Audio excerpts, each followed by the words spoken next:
मुख्यमंत्री आणि उपमुख्यमंत्री यांनी घेतलेल्या मुंडे यांचा राजीनामा ही केवळ एक धूळफेक आहे, तात्पुरती ऍडजस्टमेंट आहे।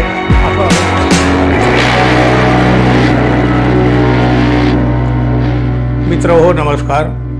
अवघा महाराष्ट्र जेव्हा अस्वस्थ झाला, संतापला, तेव्हा कुठे धनंजय मुंडे यांची मंत्रिमंडळातून हकालपट्टी झाली आहे। हकालपट्टी या शब्दाच्या मागे खूप काही एक बैठक किंवा तिथली चर्चा संवाद सगळं काही दडलेलं आहे मित्रांनो। पण बघा, एवढं सगळं घडून ही मुंडे राजीनामा देत नव्हते, राजीनामा द्यायला तयार नव्हते। मी का राजीनामा देऊ असं ते विचारत होते बघा। पण अखेर देवेंद्र फडणवीस यांनी दिलेला दम कामाला आला। मुंडे यांनी राजीनामा दिला आणि महाराष्ट्रानं याचं स्वागत देखील केलं। खरं तर मुंडे यांच्यावर काही एक आरोप नाही हो। सरपंच हत्या प्रकरण, वाल्मी कराडची जवळीक, आवाजा कंपनी खंडणी प्रकरण, पीक विमा घोटाळा आणि कौटुंबिक हिंसाचाराचं प्रकरण, असं एक ना अनेक प्रकरण चर्चेत आलेले आहेत। धनंजय मुंडे यांनी वैद्यकीय कारणामुळे राजीनामा देत असल्याचं जाहीर करत मंत्रिमंडळातून राजीनामा दिला। अर्थात हे किती खरं आहे किती खोटं आहे हे सगळ्यांनाच माहिती आहे हो। पण ठीक आहे, ते काहीही असो। मुंडे यांनी राजीनामा जरी दिला असला किंवा राजीनामा झाला जरी असला तरी ही धूळफेक असल्याचा दावा केला जाऊ लागलेला आहे। आता त्यांच्या राजीनाम्यानंतर आता विरोधकांनी आरोपाची राळ उठवली आहे। मुंडे यांची आमदारकी रद्द करावी, त्यांना सहआरोपी करावं, अशा मागण्या जोर धरीत आहेत। मुख्यमंत्री आणि उपमुख्यमंत्री यांनी घेतलेल्या मुंडे यांचा राजीनामा ही केवळ एक धूळफेक आहे, तात्पुरती ऍडजस्टमेंट आहे, असा आरोप ठाकरे गटाने केलेला आहे। बघा, असं असेल तर महाराष्ट्राची ही फार मोठी फसवणूक ठरू शकते। सरपंच देशमुख यांची हत्या क्रूरपणे झाली तर लोकात संताप होता, पण जेव्हा या हत्येचे फोटो बाहेर आले तेव्हा मात्र महाराष्ट्र अस्वस्थ झाला। संतापाचा उद्रेक होऊ लागला, वातावरण तापलं। मुंडे यांचा आशीर्वाद असलेल्या गुंडांनी ही हत्या केली, त्यामुळं मुंडे यांची हकालपट्टी तर आवश्यक बनलेली होती।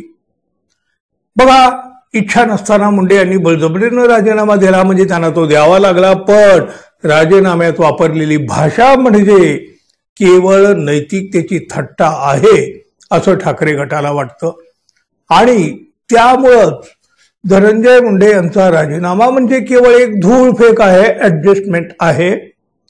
वातावरण तापलेलं आहे, ते थंड होईपर्यंत शांत राहा, नंतर पुन्हा मंत्रिमंडळामध्ये घ्यायचं पाहू, असं आश्वासन मुख्यमंत्री उपमुख्यमंत्र्यांनी दिलं आहे, असा ठाकरे गटाला संशय आहे।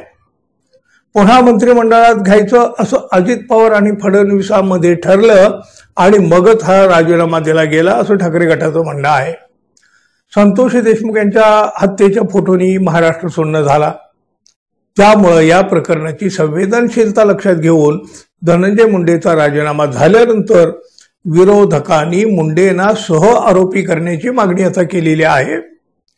या आरोपानुसार जर धनंजय मुंडेवर ही तात्पुरती कारवाई असेल आणि प्रकरण थंड झाल्यावर त्यांना पुन्हा मंत्रिमंडळात घेण्याचा विचार झाला असेल तर सरकार स्वतःच्या पायावर धोंडा मारून घेत आहे असं म्हटलं तर चुकीचं ठरणार नाही। अशा प्रकारानं जर राजकीय ऍडजस्टमेंट केली जात असेल तर यासारखी महाराष्ट्राची फसवणूक दुसरी काय असं व्हायला लागलं तर कुठल्याच लोकप्रतिनिधीला कसलीच भीती उरणार नाही। सरपंच हत्या प्रकरणातील आरोपींना कुणी कुणी मदत केली आहे, त्यांची चौकशी केव्हा होणार?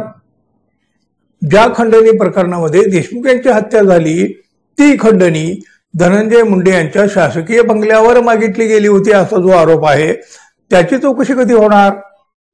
खंडणीची ही बैठक जर मुंडे यांच्या सातपुडा निवासस्थानी झाली असेल तर धनंजय मुंडे यांच्या हातात बेड्या पडू शकतात। बेड्या पण हे होणार का, हा खरा सवाल आहे।